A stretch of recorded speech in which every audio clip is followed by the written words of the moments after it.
Hello everyone, welcome to the session. I am Nishant and इस class के अंदर हम आर्टिकल 14 को कवर करने की कोशिश करेंगे, जो कि बात करता है इक्वालिटी बिफोर लॉ की। एंड बेस बनता है टू दो और आर्टिकल्स के साथ to create a holy trinity. So हम आर्टिकल 14 से स्टार्ट करेंगे, जिसके ऊपर हम पहले बेयर रीडिंग लेंगे। आर्टिकल 14 बात करता है state shall not deny any person equality before law और equal protection of law within territory of India. So इसके अंदर जो वर्ड्स हैं वो हैं स्टेट, एनी पर्सन, दो ये हो गए, एंड टेरिटरी। राइट, तो हम पहले इन चार चीज़ों की बात करेंगे जो कि इस पर्टिकुलर सेक्शन का, इस पर्टिकुलर आर्टिकल का बेस बनाते हैं। सो इसके इंग्रेडिएंट्स क्या क्या होंगे वो हैं state, any person, equality before law, equal protection of law and territory of India.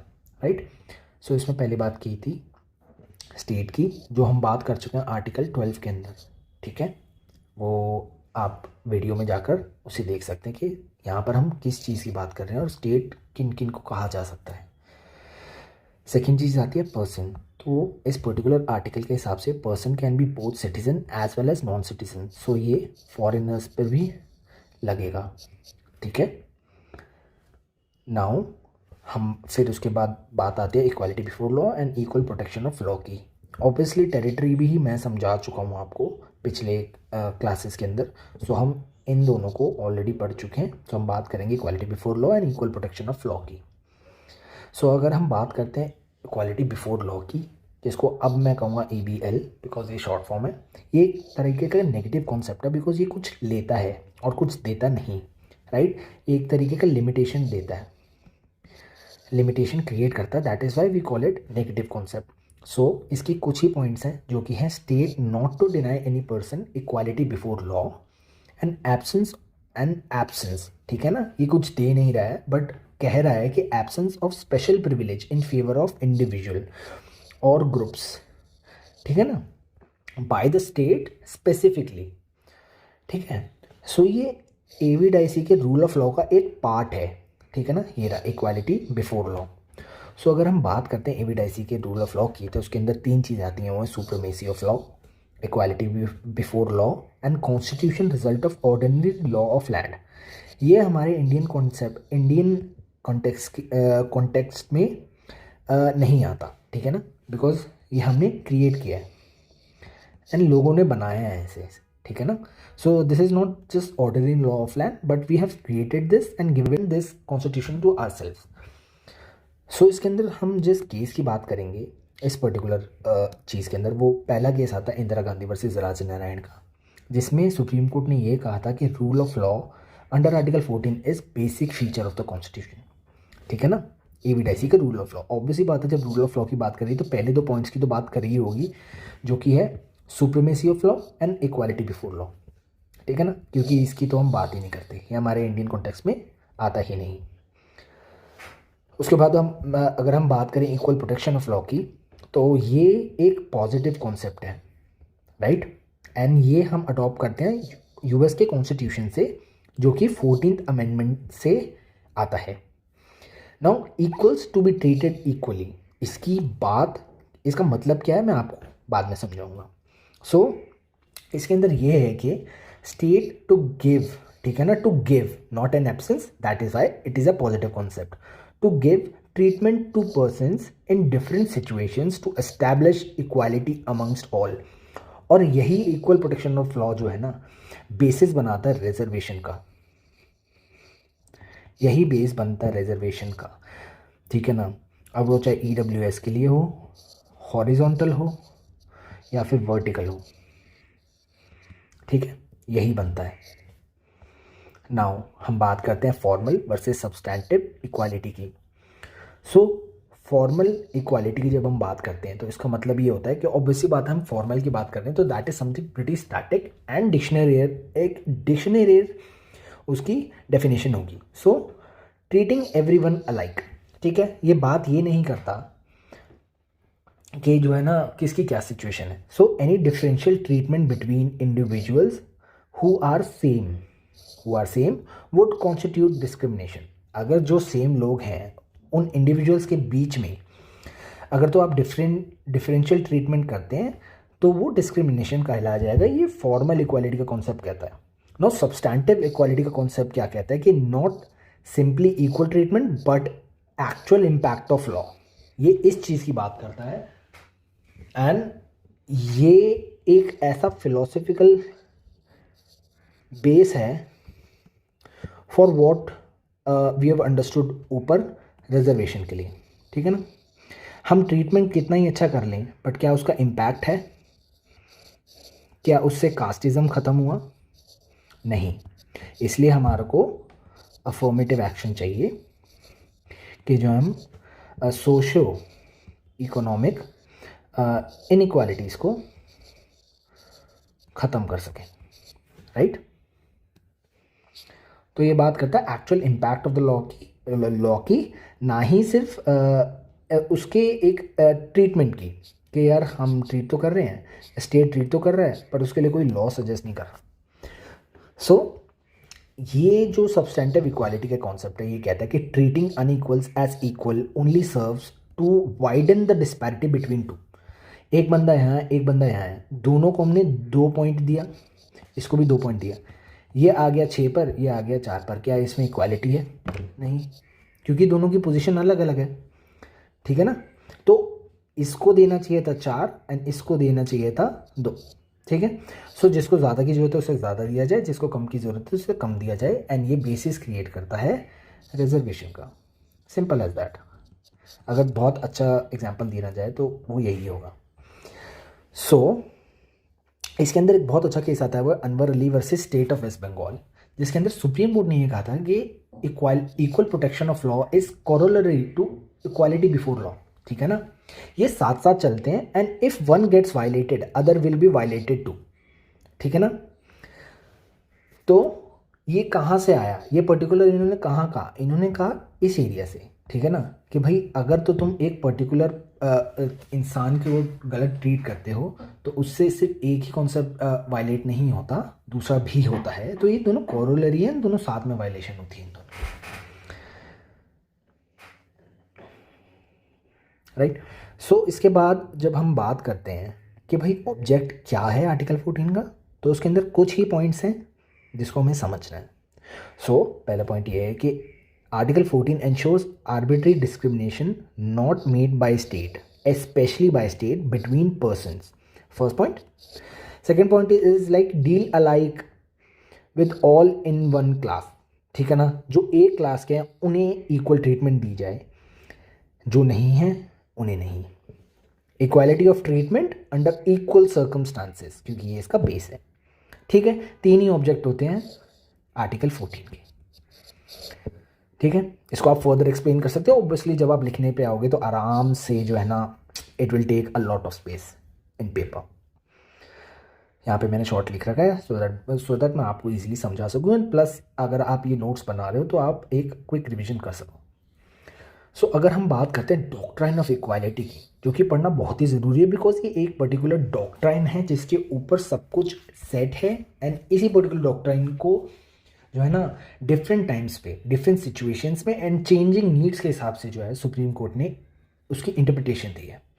सो हमारे को ये समझना है, बिकॉज इस पे क्वेश्चन आया है, the changing forms and the changing interpretations of article 14 and the doctrine of equality.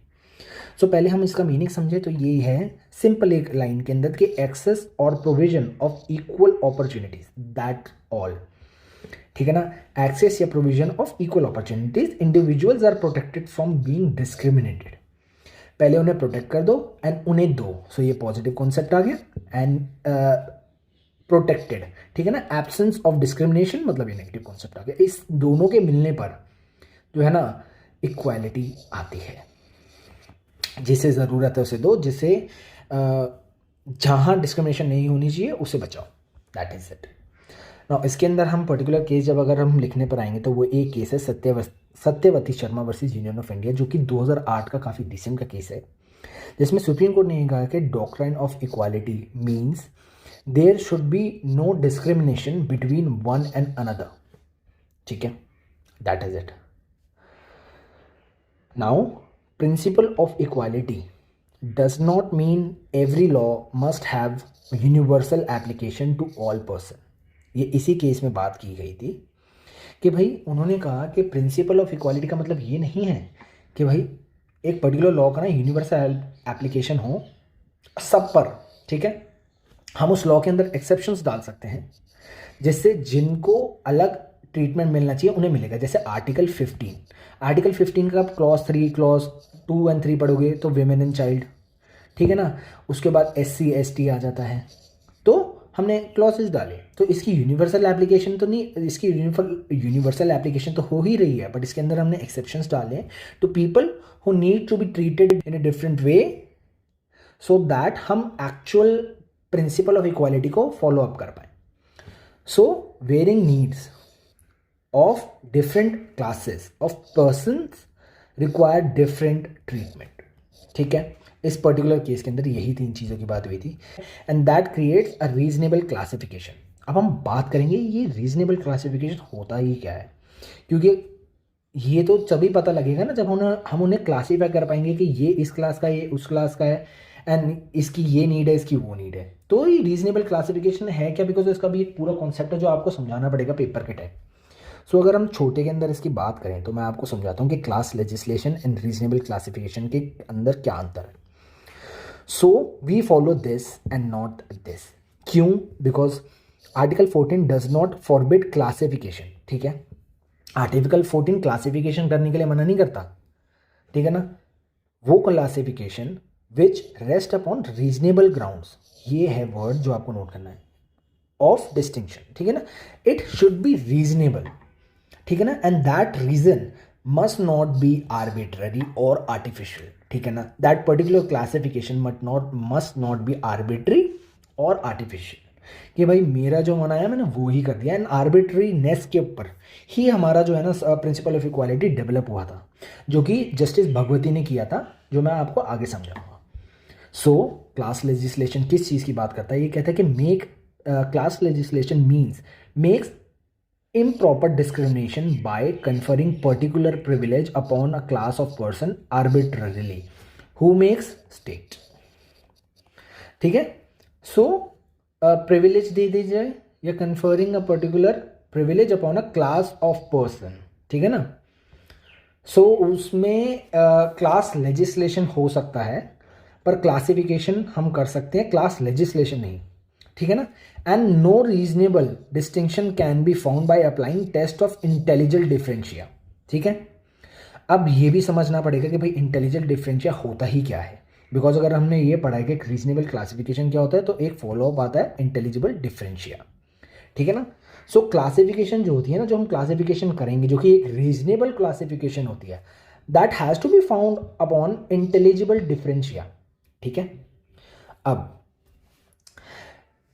इसका मतलब क्या है, और इसका मतलब मैं आपको समझाता हूँ एक सिंपल वे में, जस्ट अ सेकेंड, कि हम फॉलो करते हैं नेक्सस टेस्ट, ठीक है ना, जिसे हम कहते हैं रीजनेबल क्लासिफिकेशन। इसे नेक्सस टेस्ट भी आ जाएगा कि एक्सप्लेन नेक्सस टेस्ट और reasonable classification both are the same thing, ठीक है ना। सो नेक्सस टेस्ट बात करता है classification to be formed on intelligible differentia, ठीक है। सेकेंड, कि जो डिफरेंशिया है must have a rational relation to object sought to be achieve by the act, ठीक है ना। जो rational behind the particular object, ठीक है ना, object to create this intelligible differentia, to create that classification must be, ठीक है ना, in line with the object that you are seeking through the act, ठीक है ना। जो एक्ट आपने क्रिएट करा है, जो आप क्लासिफिकेशन कर रहे हो, जो इंटेलिजिबल डिफरेंशिया आपने क्रिएट किया है, उसका ऑब्जेक्ट ना इन लाइन होना चाहिए जो आप अचीव करना चाहते हो विद द एक्ट, ठीक है ना। Now class legislation and reasonable classification के बीच में अंतर क्या होता है? So state of waste Bengal versus Anwar Ali वो केसेस पे आ जाते हैं। इसके अंदर सुप्रीम कोर्ट ने यह कहा था कि article 14 is designed to prevent a person to be singled out from others. अगर हम इस केस की बात करें तो article 14 is design to prevent a person to be singled out, ठीक है ना, फ्रॉम अदर्स सिमिलरली सिचुएटेड, ठीक है। एंड देन कहा था कि all persons are not by nature circumstances are equal and varying needs of different class often requires separate treatment. ठीक है, सो इस केस के अंदर जो है ना हम इक्वालिटी फॉर इक्वल्स की बात करते हैं। अगर मैं एक सिंपल लाइन के अंदर इसको समझाना चाहूँ तो इक्वालिटी फॉर इक्वल्स। ठीक है, तो ये चीज़ आपको मेंशन करना ज़रूरी है बिकॉज ये सुप्रीम कोर्ट के जजमेंट के कुछ वर्ड्स हैं जो सिंगल आप कुछ लाइंस लिखकर ही प्रॉपरली समझा सकते हो। देन एक और केस आता है जो कि है confederation of ex serviceman versus union of India 2006 का, जिसमें कहा गया था कि आर्टिकल 14 फॉरबिड्स क्लास लेजिस्लेशन, जो कि मैंने आपको ऊपर बताया था कि रीजनेबल क्लासिफिकेशन होती है एंड क्लास लेजिस्लेशन नहीं होती। ठीक है, however it does not prohibit classification for purpose of legislation provided such classification is not arbitrary। ठीक है, so classification हो सकती है for the purpose of legislation provided there is a condition that such classification is not arbitrary। arbitrary नहीं होनी चाहिए, कुछ भी whimsical नहीं होना चाहिए, it should be based on reasonable facts or a purpose behind it। ठीक है ना, the object of a particular act। Budhan Chaudhary versus state of Bihar, जिसके अंदर सुप्रीम कोर्ट ने ये कहा था कि classification may be founded on different basis. ठीक है, geographical, object, occupation, likes. So occupation और like, what is necessary is that there must be a nexus between basis of classification and object of act, जो कि मैंने आपको ऊपर बताया था, जो कि अनवर अली वाले केस के अंदर भी यही बात करी गई थी कि भाई नेसेसरी ये चीज़ कि जो है ना एक नेक्सस और रिलेशनशिप बिटवीन हो कि क्लासिफिकेशन जिस वजह से की गई है और ऑब्जेक्ट ऑफ द एक्ट। ठीक है ना, that is all you need to know, right. So new dimension, इस पर क्वेश्चन आया गया है एंड हमें किस तरीके से समझाना है वो हमें देखना है। So Supreme Court in E P Royappa versus state of Tamil Nadu challenged traditional concept of equality based on reasonable classification. ठीक है ना, एंड जस्टिस भगवती, ठीक है ना, pronounced a new concept of equality by observing many aspects, dimensions, and he said that the traditional form, ठीक है ना, the traditional way by way we see the equality and the reasonable classification, however equality has many concept, dimension, and it has been cabineted and confined, and equality is antithesis of arbitrariness। ठीक है ना, and equality से हम towards arbitrariness move करें। ठीक है ना, कैसे? क्योंकि जब हम आर्बिट्रेरीनेस की बात करते हैं ना तो हम गवर्नमेंट के एग्जीक्यूटिव, लेजिस्लेटिव एक्शंस, लेजिस्लेशंस, ठीक है ना, इन सब चीज़ों को जो है ना लिमिट करते हैं, right. So principle of reasonableness, इस चीज़ की ना बात करी जस्टिस भगवती ने, एंड उसके अंदर बात की गई कि आर्बिट्रेरीनेस का मतलब क्या है। उसका मतलब ये है कि quality of being determined by chance, whim, impulse, not be necessity, reason or principle। ठीक है, at any point where state acts arbitrarily, the action of state will be amenable to judicial review। See, यहां judiciary का जो है ना strong hold आ जाता है एक सिंपल इंटरप्रिटेशन से, आर्टिकल 14 के इंटरप्रिटेशन से। ठीक है ना, कि आर्बिट्रेरीनेस आई तो वो इक्वालिटी खराब करता है। So everything has to be based on proper reasoning and facts, and that reason has to be pretty reasonable, because उसका प्रूफ जो है ना फिर जुडिशरी मांगती है, वरना उसका जुडिशियल रिव्यू होता है। सो इसके अंदर एक केस आता है Sharma transport versus government of Andhra Pradesh, 2002 का केस आता है, जिसके अंदर सुप्रीम कोर्ट ने कहा था कि एक्सप्रेशन आर्बिट्ररी मीन्स अनरीजनेबल और done capriciously and not acting according to reason. ठीक है, अगर आपको आर्बिट्ररी को एक्सप्लेन करना आ जाए तब ये लिखना। नाउ अगर अगर हम बात करते हैं प्रिंसिपल ऑफ नॉन आर्बिट्ररीनेस की, जो कि प्रिंसिपल ऑफ रीजनेबलनेस के बाद का ही पार्ट है, तो इसके अंदर ए आर रोयप्पा का केस हम डालेंगे। सो इसके अंदर सुप्रीम कोर्ट ने ये कहा था कि equality is a dynamic concept, ठीक है ना, with many aspects and dimensions and can not be cribbed और confined with the traditional dictionary limits, ठीक है। और यही केस है जिसके अंदर जो है ना जस्टिस भगवती ने बाकी चीज़ें भी एक्सप्लेन करी थी। सो इसके अंदर सेकंड स्टेटमेंट जो आप डालोगे वो ये है कि where an act is arbitrary it is unequal to both political and constitutional law violating article 14। Therefore, this principle was evolved to check whether actions, legislations or executive, ठीक है ना, और executive is in violation of Article 14. Now Bachchan Singh का case बहुत अच्छा है जो कि हम क्रिमिनल लॉ के अंदर भी पढ़ेंगे। उसके अंदर सुप्रीम कोर्ट ने ये कहा था कि rule of law permeates entire fabric of constitution and indeed forms one of its basic feature, ठीक है। उसके बाद अगर हम आते हैं डेवलपमेंट ऑफ द प्रिंसिपल पे, सो मेनका गांधी का केस जो है बहुत ही इंपॉर्टेंट है और आर्टिकल 21 के अंदर भी आपका ये पर्टिकुलर केस ओवरलैप करता है। इसके अंदर ये कहा था सुप्रीम कोर्ट ने कि article 14 strikes at arbitrariness of state actions and ensure fairness and equality of treatment, ठीक है। Then R D Shetty versus international airport authority का केस आता है जिसके अंदर सुप्रीम कोर्ट ने ये कहा था कि principle of reasonableness and rationality and essential element of article 14, ठीक है।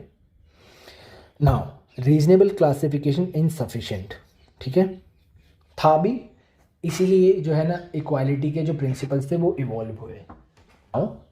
नेक्सस टेस्ट जो हमने ऊपर पढ़ा था, by time emerging unsatisfactory to fulfil equality, ठीक है।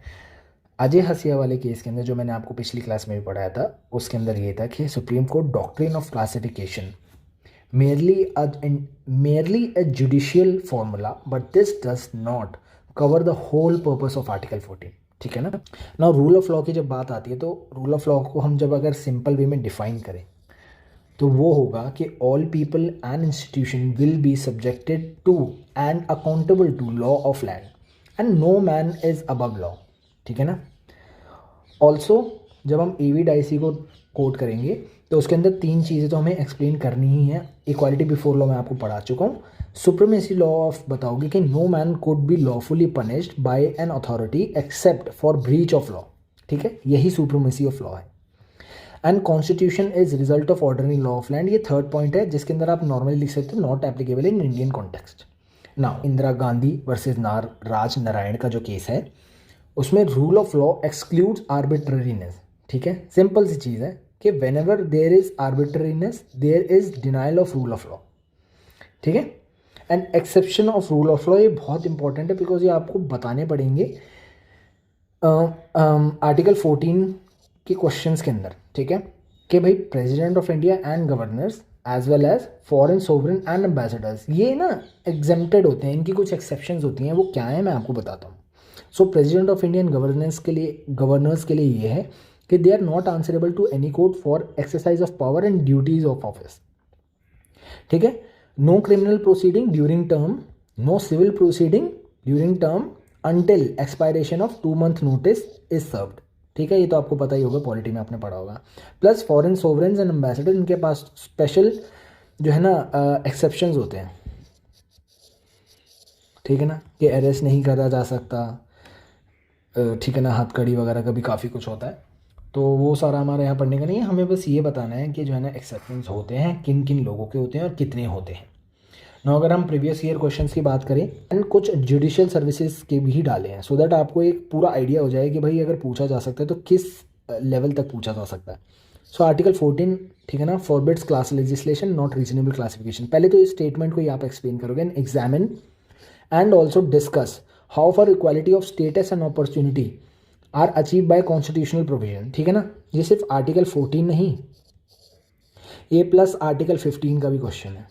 तो आपको बताना है कि आर्टिकल 14 से लेके हम 15 तक कैसे जाते हैं, ठीक है ना। उसमें आपको बताना है कि भाई जो है ना क्लास लेजिस्लेशन नहीं होती, रीजनेबल क्लासिफिकेशन होती है, एक्सेप्शंस होते हैं उसके अंदर जो है ना एक पर्टिकुलर ऑब्जेक्ट को सीक करने के लिए जो है ना पर्टिकुलर क्लासिफिकेशन की जाती है बेस्ड ऑन इंटेलिजिबल डिफरेंशिया, ठीक है ना। And that particular intelligible differentia has to be reasonable enough, ठीक है ना, and has not to be arbitrary और आर्टिफिशियल, ठीक है ना। And by that becoming the base we go towards article 15 that actually gives us the provision to create status and opportunities by giving reservation and affirmative action to the people who are not at the equal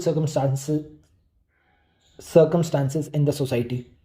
So आप इस तरीके से इस answer को लिखोगे, ठीक है ना। नाउ सेकेंड क्वेश्चन पर जब हम आ जाते हैं तो ये है डू यू अग्री, ठीक है ना, with view that equality is antithesis of arbitrariness, जो मैंने आपको बताया था, ठीक है ना। Royappa case by Justice Bhagwati, ठीक है ना, कि equality is antithesis to arbitrariness, equality and arbitrariness sworn enemies, comment critically. Obviously आपको इसके अंदर केसेस भी बताने हैं एंड बताना है कि भाई चेंजिंग डिमेंशंस है, आर्बिट्रीनेस is something that is just against what we are seeking by this particular objective and this particular article of article 14 by creating the equality. If there are arbitrariness, you are just unknowingly creating that inequality, that is something antithesis to the principle, ठीक है, and that is all you need to do. Now equality is a dynamic concept, ये मैंने आपको बताया, and many aspect cannot be cabined or confined. Justice Bhagwati के words हैं, explain how judiciary has widened the scope of right to equality to by various decision. यार amazing question है and बहुत अच्छे से लिख लोगे, सब कुछ पूरे ऊपर वीडियो के अंदर सब कुछ समझा है। Now define and distinguish formal and substantive equality, अरे यार पूरा पॉइंट बताया, ऊपर जाओ देख लो, interpreted by the apex court of the country, ठीक है। Now equality is the basic feature of constitution, obviously किस केस का है भाई, अब ये केस है मेनका गांधी, ठीक है, वायलेशन, मेनका गांधी भी डाल सकते हो, और and any treatment of equals unequally और unequal as equal will be violation of basic structure, yes, ठीक है ना। Explain with cases, obviously explain with judicial interpretations, yes, ठीक है ना। तो इस तरीके से आप क्वेश्चंस करोगे। अपना नैरो व्यू पॉइंट मत रखना कि भाई जो लिखा है मैं वही एक्सप्लेन करूँगा, थोड़ा बहुत समझो कि भाई कहना क्या चाहता है, ठीक है ना, क्योंकि in the end it's all about the concepts, and अगर आपके कॉन्सेप्ट क्लियर हैं तो आप एक बहुत अच्छा आंसर लिख सकते हो। Even case is not involve, you can write a pretty good answer, ठीक है ना। अगर हम आ जाते हैं right to equality before law, equal protection of law, देखो जुडिशियल सर्विसेज में कैसे पूछे थे, in the constitution has been interpreted as to prohibit discrimination but permits classification, कौन सी वाली एक्सप्लेन करना है। Comment on the statement, point out basis on which such classification may be founded, ठीक है ना। Substantiate your answer with case law, यार कितना बढ़िया क्वेश्चन है और कितने बढ़िया तरीके से आप लिख सकते हो। अब इसका मैं पार्ट आपको बता देता हूँ। पहली बात तो आपको comment on the statement, definition वगैरह देना, पॉइंट आउट बेसिस, ठीक है ना, इंटेलिजिबल डिफरेंशिया, ठीक है, differentia based on reasoning and non arbitrariness, ठीक है। इस तरीके से आप एक्सप्लेन करोगे, एक हायरार्की बना के चलना और बहुत इजीली एक फ्लो के अंदर चलना और आराम से बताना, ठीक है। ये क्वेश्चंस अटेम्प्ट करना, अपने बेस के ऊपर लिखना, हो सके तो ग्रुप के अंदर डालना। ऑल्सो ये क्वेश्चंस जो हैं ये BNBI इसकी तरफ से हैं, you can visit their site if you want to take coaching from them, and this is not a sponsored video obviously, but क्योंकि मटेरियल मैं उनका यूज़ कर रहा हूँ तो there has to be some mention, ठीक है ना, बिकॉज वहाँ पर भी उनकी कंटेंट टीम ने काफ़ी मेहनत करी है, ठीक है। So thank you so much, thank you for the patience, इसके ऊपर वर्क करो and I try to upload the next video of article 15 as soon as possible. Thank you so much and bye bye.